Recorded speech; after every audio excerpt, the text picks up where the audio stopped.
오늘의 첫 번째 주독 세터 바로 한번 열어주시죠. 보험 쪽 이야기를 좀 나눠보겠습니다. 실적 시즌 마무리되면서 마지막으로 이제 보험 관련한 기업들의 실적 시즌들이 나오고 있는데요. 실적은 좋은데 밸류업이 좀 아쉽습니다. 고배당에 관한 매력이 꺾일 수 있는 요인으로 지적을 받고 있습니다.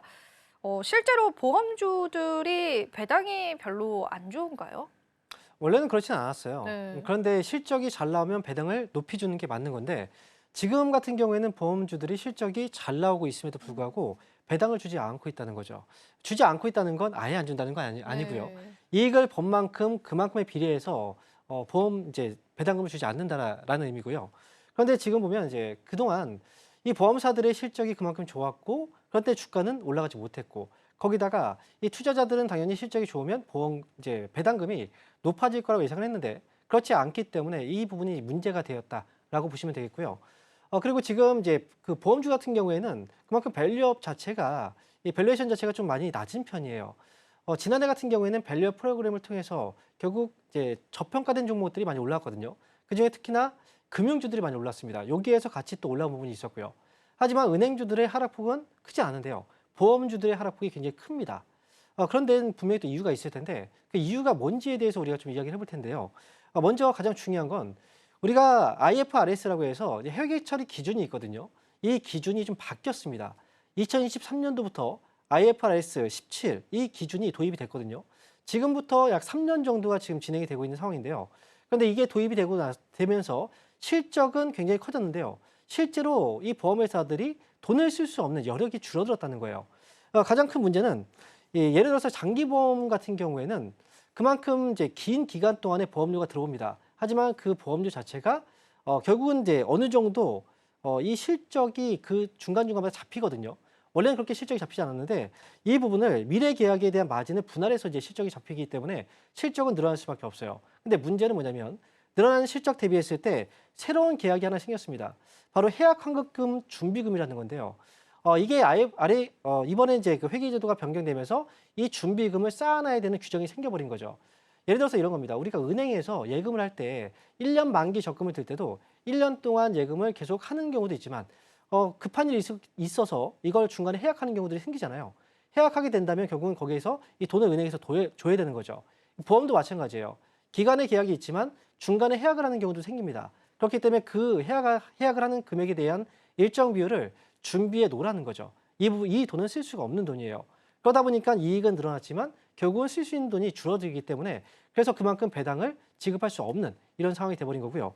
그리고 또 한 가지 이 문제가 이 IFRS 기준이 점점 좀 이제 이 보수적으로 바뀌면서요. 결국은 이 킥스 비율 역시도 떨어지고 있어요. 이 킥스 비율이라는 건 자본 건전성을 이제 확인시켜주는 비율인데요.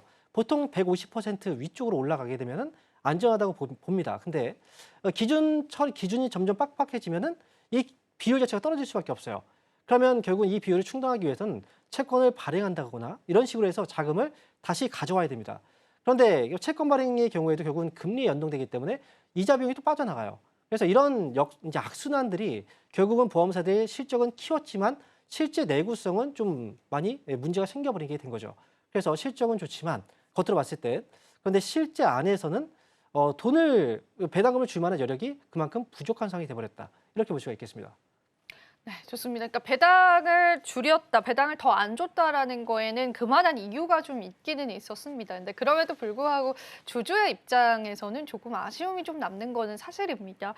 일단 좋은 실적에도 불구하고 이제 고배당 매력은 좀 꺾여가고 있다라고 좀 해석을 해볼 수 있을 텐데 그럼에도 불구하고 보험주들의 비중을 확대해라라는 의견들도 증권사에서 나오기는 하더라고요.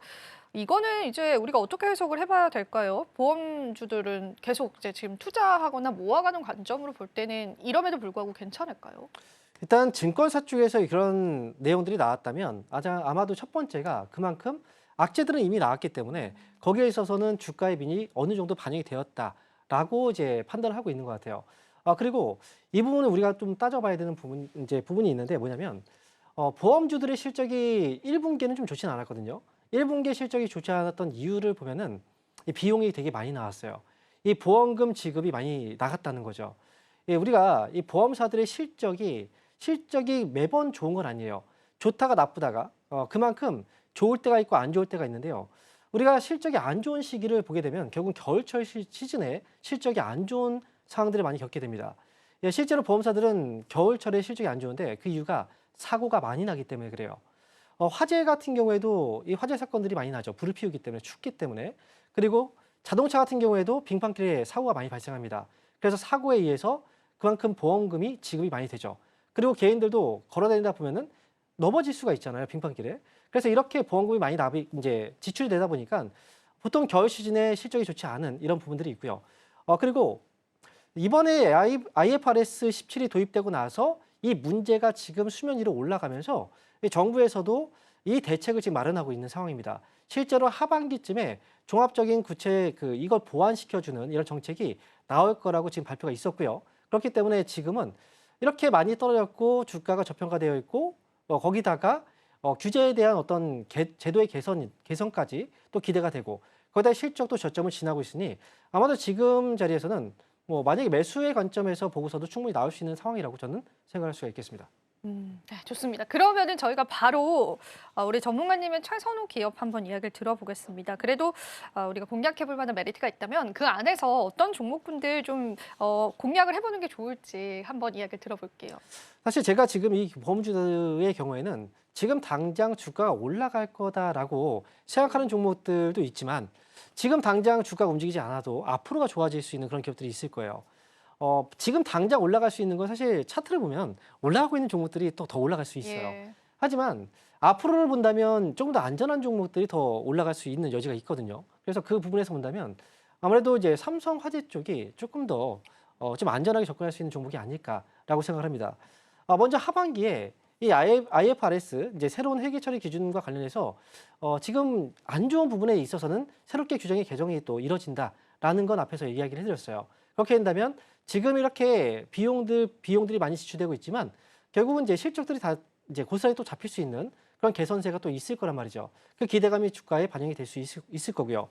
두 번째는 이제 손해율 자체가 지금 1분기 실적이 안 좋아요. 당연히 안 좋을 수밖에 없는 상황입니다. LA의 산불도 났죠. 그리고 겨울철에 산불과 그리고 또 이제 빙판길 사고라든지 자동차 이런 이제 사고들이 굉장히 많은 시기였기 때문에 1분기에 실적 최저점을 좀 지나고 이제 봄철 되면은 실적이 올라오는 시기가 됩니다. 그렇기 때문에 실적에 대한 개선세도 분명히 나올 수 있고요.